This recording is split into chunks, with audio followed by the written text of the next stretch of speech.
So, from the outset, I'm very aware that this is far from an original concept and that there's already umpteen video games, comics, and movies that are based around the idea of zombies fighting in Stalingrad. Full disclosure, it was only really when I finished the script for Purgatory that became as apparent to me as it is. But I'm still happy that what we've come up with here is completely divorced from those influences. I've never played Call of Duty. I'm old. GoldenEye, Duke Nukem 3D were very much my shoot 'em ups. Though I did play Battlefield 1 because of the content, obviously. Zombie Nazis, Nazi zombies, whichever way is the chosen way to say it, is a very old and tired trope. You go all the way back to the 60s, and they've been making schlocker horror movies about German scientists and bioweapons that have got free after the end of the war. It was a genre that quite rightly died off by the 80s, but then exploded again 20 odd years later when The Walking Dead meant that everybody was making zombie movies set in every era and every genre known to man. And I mean, if I'm honest, they're all literally the same movie, aren't they? With just a few variations. You've got a fanatical Nazi officer, usually ends up infecting himself towards the end, wants to start a Fourth Reich. You've either got a scientist who's been hostaged or a mad scientist, a ragtag bunch of allied heroes, maybe with a pretty resistance friend helping them. It's been done to death. So 2 years ago, when I first sent Sean an art brief for Mendacious, I was looking at a bunch of scripts that I'd mapped out in front of me, and there wasn't a zombie one there. I wanted to avoid cliche. I didn't want to go down that path. And since then, the closest I'd come was the victims of the Morgan. You can argue they're zombies, they're dead people that have been reanimated. But even there, by retaining their consciousness, I tried to distance them from a traditional idea of what a zombie is. But over time, there was an idea that formed in my head, and it wouldn't go away, and it was centered around Stalingrad. And that was the German Sixth Army, outflanked, trapped in a ruined city, and slowly bled and worn away, whilst the rest of the German army and the world watched on. And I wanted the cause of that to be some horrific supernatural Soviet wonder weapon. And over time, I threw a couple of ideas around, and in the end, zombies just made sense, but only if I could do it right. In terms of movie influences, the 1993 movie is a memory that is still burned into my mind years after I watched it. The sheer hopelessness and brutality of the battle are so well presented there from the German perspective, and they counterbalance quite nicely with the Russian view, which you get in a movie such as Enemy at the Gates, which I recently watched with my oldest boy. And that was a key influence with this script. The idea of the Russians feeding whole armies of young men and cannon fodder into the city through the tugboats and the ferries over the Volga into the docks, essentially sending them to get worn down and massacred by a German army, which in itself was being worn down at the same time. Now, that movie ain't great. It plays very fast and very loose with the story, almost as much as it does with the Russian accents. But what it does do is it frames the environment that the battle played out in perfectly. Vasily Zaitsev was very real. Sadly, he's about the only real aspect of that story. The story of the German sniper sent to battle him has never really been fully bottomed out or verified. A little bit like a modern equivalent being the Ghost of Kiev, the phantom Ukrainian pilot that was recently invented and then debunked recently. The story of the sniper duel in Stalingrad probably started as a rumour and was then bigged up largely into propaganda.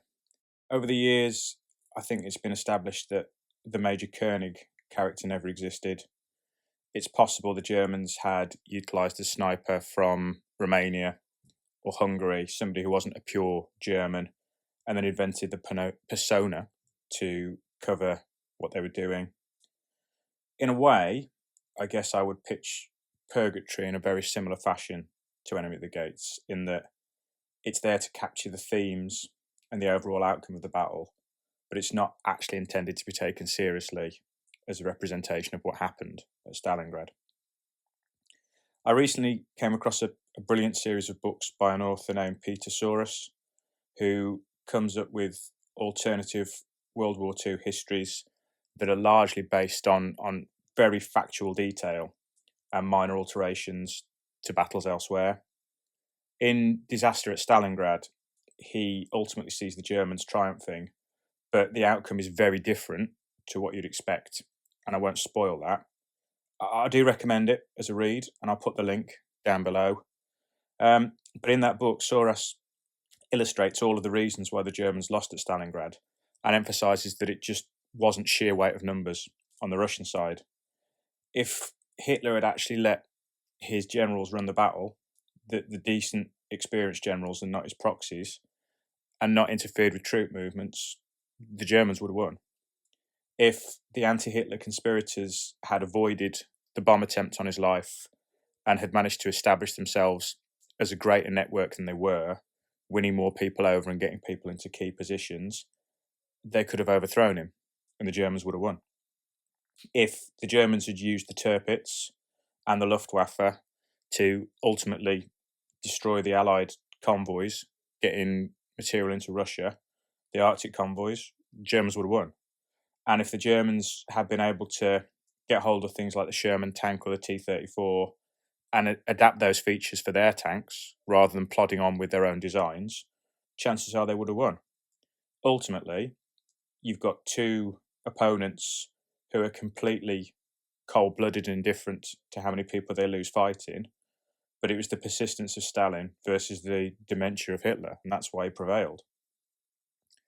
For me, a lot of the best zombie movies are foreign language ones, and the action they base is in their own country rather than Hollywood tropes, and they represent how their country and society would reply to a zombie outbreak. You take The Dead, which shows how zombies would be dealt with on the African continent, and that's fresh and different and new. And then you've got The Horde, which is set in France at the time of a zombie outbreak, and basically has a corrupt police squad trying to pull a raid on a drugs kingpin, and suddenly everybody starts coming back to life during it. Even something like Juan of the Dead, which just shows how indifferent Cubans would be really to a zombie outbreak, explores their social situation as much as it does the apocalypse. But for me, if you're going to get the best zombie story out there, it's World War Z by Max Brooks, but it's the book, not the movie.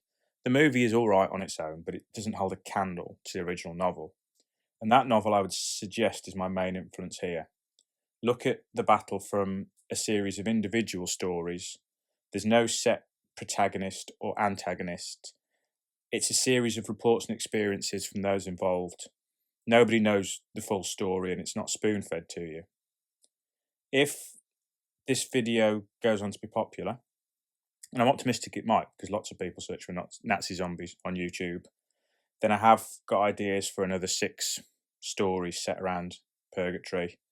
A little bit like you might find in Marvel or DC, where they do a big story arc and then they release stories under the banner of that story.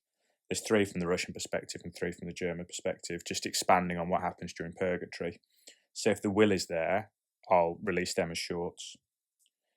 Anyway, as always, please be liberal and brutal with your feedback, because it's the only way I can improve.